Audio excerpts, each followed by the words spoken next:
আমাদেরকে এ পর্যন্ত পরীক্ষা করতে পারেন? আপনারা 54 বছরে পরীক্ষা করে দেখেন আমাদের ভেতরে কোনো অসত্য, কোনো দুর্নীতি, আমাদের ভিতরে চাঁদাবাজি, অপরের লুণ্ঠন, ধন সম্পদ লুণ্ঠন করা, সরকারি যে সমস্ত কাজ সরকারি মালসামান বা অর্থ ধ্বংস করা, আত্মসাৎ করা, এটা বাংলাদেশ জামাত ইসলামীর বৈশিষ্ট্যের ভেতরে আদৌ থাকতে পারে না, ইনশাল্লাহ সামনেও থাকবে না।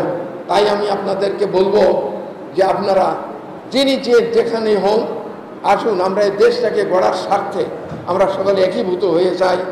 একটি বিষয়, আমি কে আপনি কে এ প্রশ্ন আমাদের নাই। আমি কে? বাংলাদেশের নাগরিক। আমি চাই বাংলাদেশের উন্নতি করতে, আপনিও চাইবেন বাংলাদেশের উন্নতি করতে। এই ফর্মুলার ভেতরে আমরা সকলে এসে আপনাদেরকে আহ্বান জানাচ্ছি, প্রিয় ভাইয়েরা, দুর্নীতি করব না, করতে দিব না, চাঁদাবাজি করব না, চাঁদাবাজি করতে দিব না, লুটপাট করতে দিব না, লুটপাট করব না। সরকারি যে সম্পদ আছে, যেটা আছে আপনার একটা বছরের যে আপনার বাজেট হয়, এই বাজেটে যদি 60 ও 70% টাকাটা যদি বাজেটের উন্নয়নের জন্য যদি দেওয়া হয়, তাহলে বাংলাদেশ একটা মডেল বাংলাদেশ হিসাবে স্থাপিত হতে পারবে। এই বিশ্বাস আমাদের আছে। আসুন আমরা বাংলাদেশকে গড়ে তুলি, বাংলাদেশকে ভালোবাসি। আল্লাহ আমাদের সকলকে এবং আপনাদের সকলকে একত্রিত হয়ে সামনে যে একটা বাংলাদেশের প্রেক্ষাপটে সমাধান হতে চাচ্ছে, আল্লাহ যেন সেই সমাধানের লক্ষ্যে আমাদেরকে যোগ্যতা অনুসারে আমাদেরকে দায়িত্ব দেন। সারা পৃথিবীর সব সংবাদকে একত্রিত করার জন্য বিশ্বনবীকে যেহেতু আল্লাহ দুনিয়ায় নবী করে পাঠিয়েছিলেন, সাংবাদিক করে পাঠিয়েছিলেন, সে মহান পেশা যারা গ্রহণ করেছেন, আল্লাহ আপনাদের জন্য লাআজরান গায়রা মামনুন, অবশ্যই নির্বিচ্ছিন্ন পুরস্কারের ব্যবস্থা করবে। আমাকে যেহেতু বাংলাদেশ জামাত ইসলামী থেকে কুষ্টিয়া সদর আসনে নমিনি ঘোষণা দিয়েছে, আমি তো রাজনীতিতে নতুন, আপনারা জানেন। বাইরের জেলা এবং বিশ্বের বিভিন্ন দেশ মিলে যে পরিস্থিতি, কুষ্টিয়াতে ওই পরিস্থিতি এখনো আমার হয়নি। এলাকার ফকির ভিক্ষা পায় না, এরকম একটা কথা আছে না। কালকে আমি মেহেরপুরে ছিলাম, 1-2 লাখ মানুষ, অথচ কুষ্টিয়ায় আলোচনা করলে 10-15 হাজারের বেশি মানুষ হয়। মানুষ তো আমি একই। এই জন্য বাইরে এবং বিশ্বের অন্যান্য দেশ মিলে যে পরিস্থিতি আল্লাহ দিয়েছে, কুষ্টিয়াতে ওইটা আমরা কাজে লাগাতে চাই। সবচাইতে বড় বিষয়, কুষ্টিয়াতে যে সমস্ত সরকারি প্রতিষ্ঠান আছে, এই প্রতিষ্ঠানগুলো জনবান্ধব গড়ে তোলা দরকার।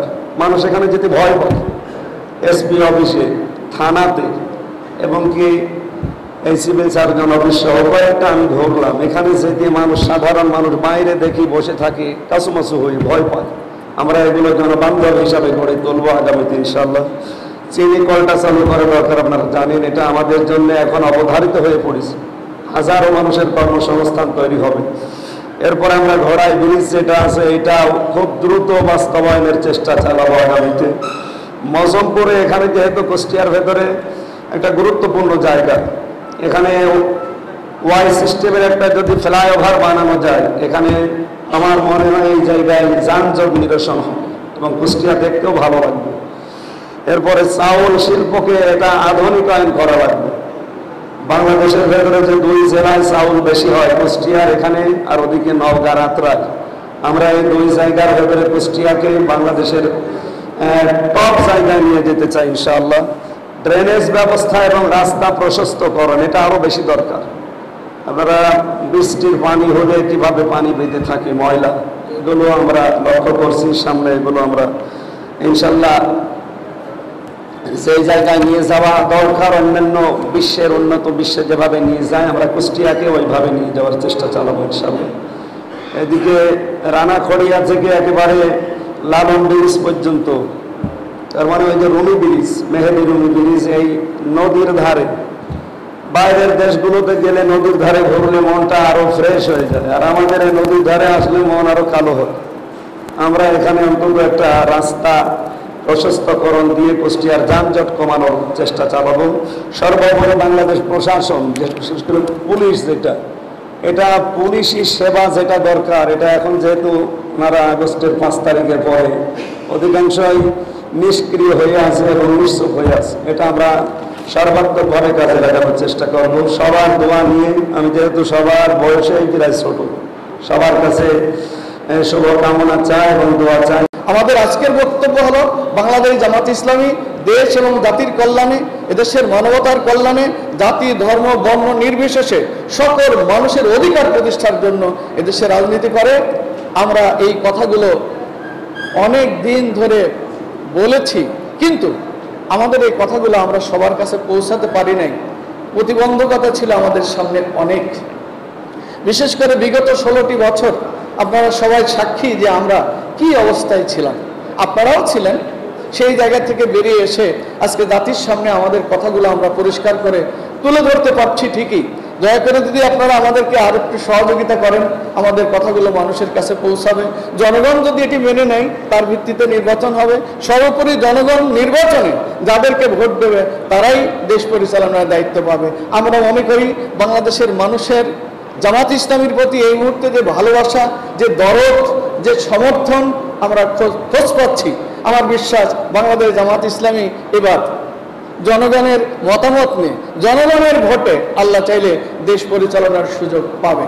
যদি বাংলাদেশ জামাত ইসলামী সুযোগ পায়, আমাদের নেতৃবৃন্দ ইতিমধ্যে বলেছেন যে আমরা দেশটাকে কিভাবে গড়তে চাই। আমাদের সম্মানিত আমিরে জামাত, তিনি শুধু এখন দেশের মানুষ নয়, গোটা পৃথিবীর কাছে একজন আইডেল লিডার।